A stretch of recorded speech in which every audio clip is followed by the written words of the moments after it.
Okay, so here we are talking about here, Pikorua. Have you come across this before in your everyday work? Briefly, and I've come across I've seen the diagram before a lot. So briefly come across it, but never used it um, with interprofessional meetings or anything like that. So kind of was aware it was there, but hadn't made the connection to how it would work within my role. Yeah, I'm similar because I've seen it floating around, but I've never been called to like, right, let's look at the principles and apply it to our setting at all. In fact, Yes.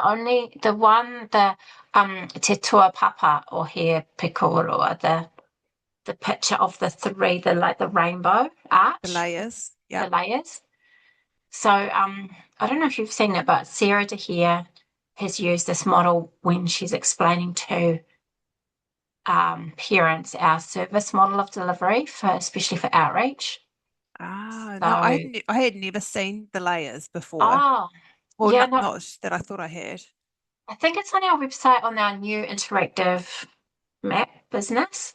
Yeah, So I'd okay. work with Sarah like using the layers and going, okay, so Joe average child with some hearing problems, you're going to be in the blue and you might be an indirect support. And Yeah, then comes the one that needs a little more help, like that's your RTD with the orange, like the next layer down, which is the targeted. And then the really highly specialized, you might need a speech language therapist, or you might need, I don't know, audiology or something like that, that highly trained yeah. At that. approach. Yeah, It is, that's the, I think it's a good way to look at it. And I like the way that it's fluid, so you can be back and forth yeah. in between those as well. It's Yes, I think that you're was the not key stuck there. point. Don't you think that one of the key points was that fluidity? Mm. And what was it? Monitor and progress. You should see progress and constantly monitoring. But I Yes, don't she know about pointed out you. that, yep, No, no, I was just going to say, I don't know how parents take that because they might think, oh, my child needs an RTD. Yes, they do. Okay, but a year or two later, no, they don't. Oh, no, but wait, you said they did need an RTD. Why are you taking it away from me? That's mine. It's his. It's he needs it, whatever. When yeah. we need to actually educate and go, no, no, we're closing a gap. And if there's not much of a gap, then we go somewhere else. Mm. Yeah, and you're still part of us, and we're just a phone call or well, a form filling out away, sort of thing. Yeah, I I found it interesting, and I wish I had looked at it earlier. Like you, it was when it was spoken about at our block course. I thought, really have to look at that because I think it's really important. And having done it, I'm really happy I did. I didn't pick it the first time because it sort of just didn't grab my passion, but it was good to go back and I'm really happy that I did. Yeah, I'm exactly the same because I thought, oh, that might be more for RTLB people and left it. But then when it was mentioned at the course, I thought, oh, holy heck, better go and do that. So it's really good because I think you were the one that asked the question, can we go back to the originals? Yeah, yeah. Yeah, I kind of wish we knew that right at the very beginning of this half of the Yes. block because there were Yeah. a couple of others I might have gone back and done. Mm. Yeah, Mm. and I think this was a good one in our case to do. I've sort of related it to a student that I've got at the moment who started school the beginning of term 2. And I just found out earlier in the week when the AODC contacted me and said, do you know that this student is getting MOE behaviour support and there's an RTLB and early intervention team involved? And I was like, no, no idea at all. And she's like, no, I've just found out too. She said, I will get on to getting you and me CC'd into the emails. And I kind of thought, gosh, shouldn't we all be following this framework? Shouldn't we? The MOE has already been in and done observations and had meetings with the classroom teachers and the whānau. And I kind of thought, how do I broach this to get us all onto this to this Yes. framework? Because there's a lot of people in this students' um, life at school at the moment. It's quite, and I imagine that's quite a lot for the teacher too, who's filling in highly experienced teacher, wonderful, but filling in a maternity position as well. It's quite bombarding, I imagine, having all these people in there. And Yes. especially for this child because he's a switched on cookie, so he will be aware that these people are in to see him. And I just kind of thought, why aren't they following these guidelines if Yes. this is what we're supposed to do? And could you have like a shared Zoom or something and then just actually meet and go, okay, well, I'm doing this and you're doing that. Oh, well, I'll do this. And only one Yeah, person then can collect the data, whatever it is. And because you're quite right, because everyone comes in with their, work is the most important. The poor and how do teacher the begin, parents feel? How oh, do I the know. parents feel as well? But I kind of thought they can. I believe, and I could be wrong because I haven't spoken to them as yet, that they're coming on from a behaviour point of view. But like with the knowledge that I bring about the hearing, that can complement and Yes. help. So Yeah. I have to get back to the AODC, and if we don't get shared in soon, I'll have to say, what should we do to make ourselves noticed? Because I don't want to go to the parents and I don't really want to pester the teacher anymore either. No. Yeah. That's tricky, isn't it? Yeah. Tricky. But it was sort of really, I was like, this is very relevant to this framework. Why aren't we all on the same page and meeting before any plans come into place, before RTLB referral is even done? I would have thought we would have met. Takes the lead in that? Like, who is the That's lead person? Yeah, that was one of the questions I put in my reflection as well. Who is that up to? And I suppose as a group you nominate that, but if you haven't shared the info out there, Yes. You'd think like the Senko maybe of the school would go, okay, let's bring out the C in Senko. yeah. But then, yeah, I don't know. It's interesting, eh? Mm, Watch this space, but watch this it's space. given me like the empowerment to go along and bring the framework and say, Yeah, where are we at the framework? What do we need to do next, kind of thing. So that's yeah, really pleased I did that module. I think that's great. And I think we all should do it, which we were told. So that's great. Yeah, I'm just it trying was to say, interesting that they yes, focused on they had the video of the ladies using it to do transitions. yes, I was just flicking down to that because Yeah. that was quite intense around just transition. And I thought, that's interesting. But then, like in our job, I suppose, transition from AODC to art to RTD, that would be a key transition, I suppose.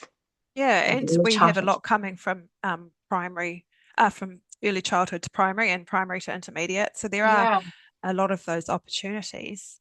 Um, I guess it's getting the time and streamlining it and hopefully less RTD changes because I guess when we have RTD changes a lot, that's where these things come a bit unraveled. I wonder if your why could be like a better trend, like you talked about streamlining it. Like, what would that look like? I think that's bigger than me because I'm just a little cog in the whole thing. Do you know what I mean? And like you say, I think it should be the Senko that or Yeah, the but if learning there was support like coordinator. but imagine if there was like a really easy template that you could use and then like links. So, have you done this? Yes, no. Oh, click on this link. Have you thought about this? Yes, no. Blah, blah, blah. And take them on a pathway. It's just how well known is the guidelines? Is it how well enforced is it? That's I think the important thing as well. Yeah.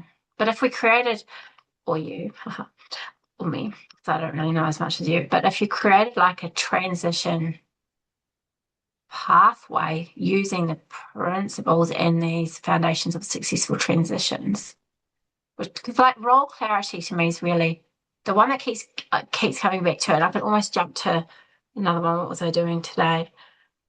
Oh, the early intervention teacher. So when the early intervention teacher's there, but then you have your RTD or you have your AODC, who's doing what? Like, what happens there with the RTDs in the early childhood? And you've got an early intervention, like who's doing what part of the puzzle? I've Because not it, come across early intervention before, but I have worked with AODCs and they are the family side of things and they come in and do an observation. Um, there's definitely room to strengthen AODC and RTD collaboration. I think we did something, we looked at it a while ago and it came back to a lot of we need to schedule the time in and we need to use that student's time to meet. Yeah. And that it's okay to use that student's time in our timetable to meet the AODC. So Yes. I've done that with had a really good relationship with one of the AODCs. I don't have the student on my caseload anymore, but we met for coffee and we had a good hour and a half discussion about the child and where to. So that worked really well. And of course, the AODC and the RTD go to or should go to the IEPs, and we need to go in on the same page. We can't go in having not discussed or having not looked at the goals for the student. Us, we just look silly, really. Yeah, but I think it's that role clarity and not confusing the parent or the child or the teacher, like who's actually doing what part of it. So I think that's a great idea that you do use the time allocated for the child's needs. And I think there was a bit of confusion with some RTDs about how the time was to be Yes, yeah, used.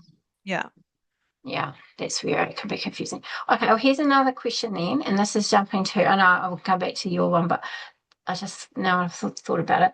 The module that I've just done, which was hearing thresholds, yeah. and then I jumped down a little rabbit hole and did a research on what are the different classroom strategies you would use for, say, a bilateral hearing loss or a sensorineural or a like a glue ear kind of thing, like one that would come and go. And I got a whole big list of, oh, these are some modifications you do for this type of hearing. These are modifications for this type of hearing. Is there a resource for RTDs at our school that would be, it's like a cheat, like a checklist or a cheat sheet? That's what I was thinking of creating. Well, I created it just to clarify for my own self, like, you might hear, your hearing might be that you don't hear the high pitched frequency and it's kind of that sort of under the water hearing. Okay, so you need to sit up close and you need um, quiet background noise. Oh, you might have a hearing blocked ear. Oh, you need like soft furnishings, whatever. Like, is there some kind of like checklist that RTDs can use to help tell the teacher what's the best approach for the different types of hearing losses? Yeah, we've I can't remember where I've had, but there is a pamphlet somewhere, and I have given it to teachers before that has guidelines and recommendations Oh, cool. ab about seating and things like that as well. So there is something floating around. I'm just not sure how I would lay my hands on it really quickly. Yeah, well, that's an interesting thing in itself. Like, how are our resources? That would be a really cool project I'd love to get stuck into in a big way, is like collating all these resources we've got and the ones that people are making in their study, because Yeah, you create all these things and I'm sure they're useful somewhere, but no one, either we don't share them easily or we can't access them easily. I think as well, it's quite overwhelming. There's a lot. And at one stage there were several different platforms, Yeah. and she didn't know where to go. I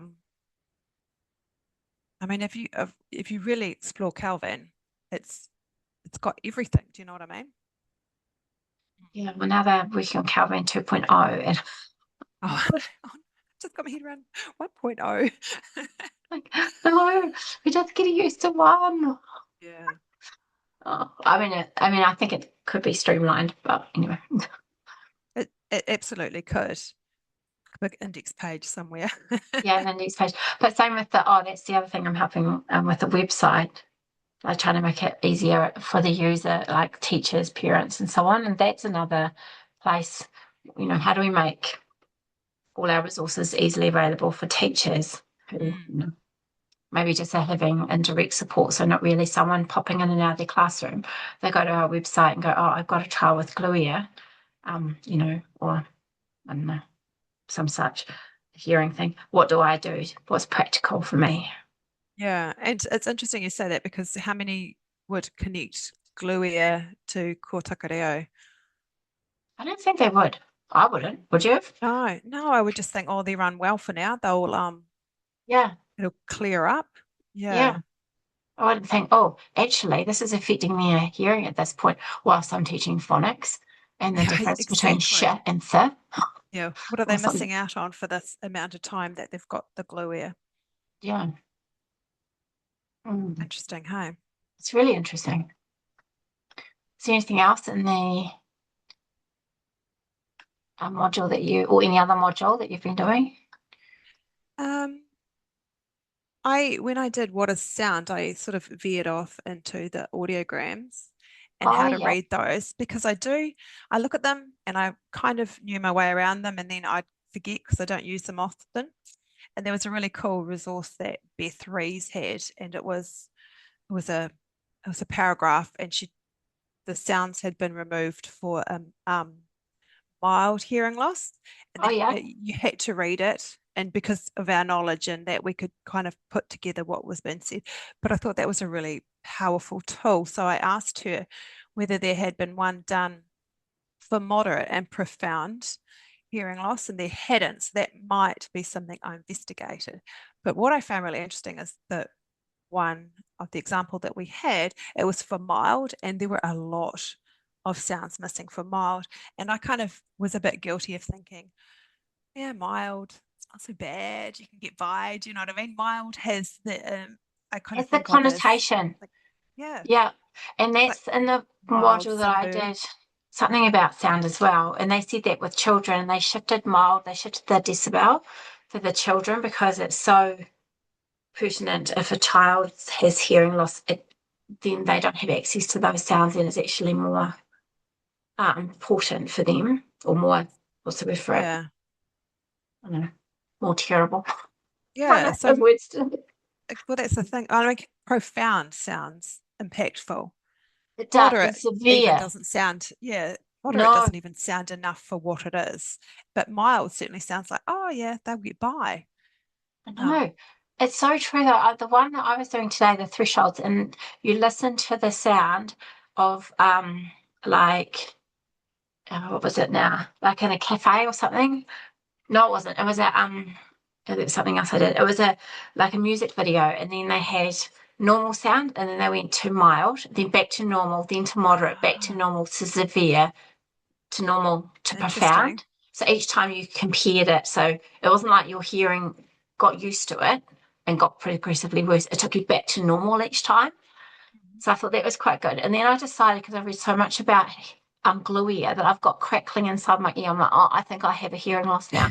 So that's it. So I found these online hearing tests. So this Oh yeah, morning I was doing this online hearing test.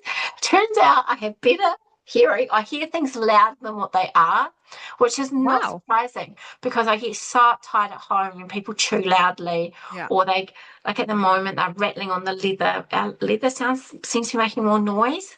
And people are yeah. turning around and just like irritating when I'm watching TV. And so I There's some screenshot it and sent it sensory to my things going on there, Michaela. no, it's the noise. It's the noise of the leather. Creak, creak, creak, creak, creak. Because I'm really sensitive to it. And so I said it to my husband and I proof. It's not, Yeah, it's actually proof. I can hear it more than average. interesting. Yeah, it's quite funny, isn't it? Because I'm losing the high S sound. Like Yeah, when you were I saying that, sing, yeah. yeah, I can't hear but I can when it's just me. But when I'm in a big group, I can't hear. But it's just so interesting, all the different hearing like losses and what might be regenerative and what might not be and what's permanent and Yeah, it's it is. It's there's a lot to it, isn't there? And like the Beth was saying that um every even though the audiograms may look similar, each child is so different. I can't make sense of the audiogram. I haven't done the audiogram module yet, but just I've started the It was part of thresholds. it was I did it through what is sound. I kind of went off Yeah, down that way because I needed to refresh my mind about the audiograms. yeah. In the threshold one, it talks about the sliding, like severe to or like Oh yeah. moderate sliding to severe or something. And then it talks about the it's plotting, so the frequency with the decibels. And I kind of need someone almost to sit with me and take someone's and show me, okay, this is actually what it looks like for a child. I mean, I have done that once with Scott, but now, like, with a bit more knowledge and talk about how would you, like, maybe with an audiologist, go, how do you get a reading and where does it sit and how do you make this like quadrant? Because There's you, an interactive one on Calvin, and it's the oh, banana. It puts the banana in. So yeah. I use my students data, pop it in there, and then it plots it all out for me, and it puts it with the speech banana. And I find that a really helpful tool for the Oh, teachers. And that shows the sloping yes. loss in that as well. Yeah. That's It's the and it bit that just I'm, makes it very easy to explain. Mm. okay. Well, I might go and investigate that then. That could Yeah, be a just must-have. pull up anyone's audiogram Yeah. from one of our students and plot it on the interactive one on Calvan. Okay. Um, and then it gives you a really good understanding of the sounds that they're missing. Um, yeah. And because Beth also talked about even with aided students, depending on how far down that slope they are, they still might not hear those sounds. Mm. Yeah, it kind of blew my mind when I collect that, and I don't know when it was, and it was probably embarrassing to when it was, but it was definitely this year doing the study, when I really truly understood that deaf could be just the frequencies. Like making something louder does not mean you then can hear that frequency. It just means you're deaf to that frequency. Yeah. And I didn't realize that. I thought it was just loud and quiet. Yeah. Well, a lot of people do. I've lost count of the time teachers have said that, they've got their hearing aids on, they can hear fine. And it's like, and I can see why they say that. Yeah, yeah, you just don't realize. Right, okay. So I might do for a matter then. I might actually do that because that's Do the a bit. do a cochlear implanted child Yeah. because it'll show you unaided and that will give you a good profound profile. And then maybe do a uni lateral hearing loss. Yeah. And then maybe I don't know, do three. It's really easy. It won't take you too long, but it's quite interesting to compare. Okay. Because I kind of want to like, I don't know about you, but I like doing the matter things, but I really prefer to do it. That's going to help me, not just like busy work, but more like, oh, this is the bit that I struggle with, so go down that path. Yes, that's why I opened up the audiograms again because it's been something I've been meaning to revisit for a wee while. So I thought, right, this is the perfect opportunity. Another question I had after reading something. It was the threshold business. So there's all this frequency business and decibels and sliding scales and whatnot. Is that bread and butter to the RTDs, or would it be helpful in our PLD time or PPC time to do refreshers? It'd be good for me for refreshers. I'm not sure about the others because they have been there for such a long time. Yeah, Mm. because I mean, there's a lot of teachers that come in. There's a lot of new staff, and they haven't done the study yet, or that they're not doing the study, Yeah. who don't actually have an understanding of this. Would that be? Because I think about it sometimes with our PLD, and it's all about reading, and it's about maths, and it's about pedagogy, and so on, and that's great. But what about the deaf? I've never had any PLD on deaf, on hearing, on language, yes, but not on understanding what does it mean to be deaf? What does it mean to have a hearing loss? So what does it mean? All of that kind of thing. I don't know. In our teams meetings, we've had Beth a couple of times to explain things, and Oh, okay. we look at how to code the Roger X's, and so when there's a need, I think we hit it. Yeah. Um, So maybe in regions, maybe it's specific to regions. yeah, and I guess it's just a reminder that all that stuff's on Calvan. You just sort of need to go and hunt it out. There's so many modules. I remember when I first started, Alice had made quite a few modules to go through that covered all of those things, and it was really helpful. Okay, so probably don't need to. It's probably there, but just Yeah, almost part of, when you do teacher registration and we make sure we're up to date with this and that, but are we up to date with the current thinking, or knowledge around deaf and hard of hearing? I guess with RTDs who are new, it would be really good if they had an hour a week that was designated just to that, and whether they have to write reflections or something to show that they've gone and done those modules. I think it's pretty important. It is hard to do. They are hard to do sometimes at the end of the day because they take a bit of brain power, some of them. But yeah, I Even a see. nice way to start your day, though. Like, if you started, if you, so if it was me, I would be doing 7:30 to 8:30 something, get in the car, get to school 9, and then Mm. but that's just the way I work. But some people might want to do it in the evening or, Yeah, But if you were yeah. given an hour, it would be even better, wouldn't it? Oh, yeah, and then you're held accountable to use it because it's yeah, Yeah. Pure reflection. It's like us doing our NZSL, journal. yeah, Which reminds me, I don't think I've started this term. But anyway, you go in each week. What have you learned? What have you practiced? And yeah. yeah, That's good. And I think writing that sort of triggers your memory again and just you mull it over a bit longer. And I think that helps with the learning, doesn't it? yeah, definitely. Are there any other modules that you want to discuss? No, what about you? No, I'm going to just push stop now.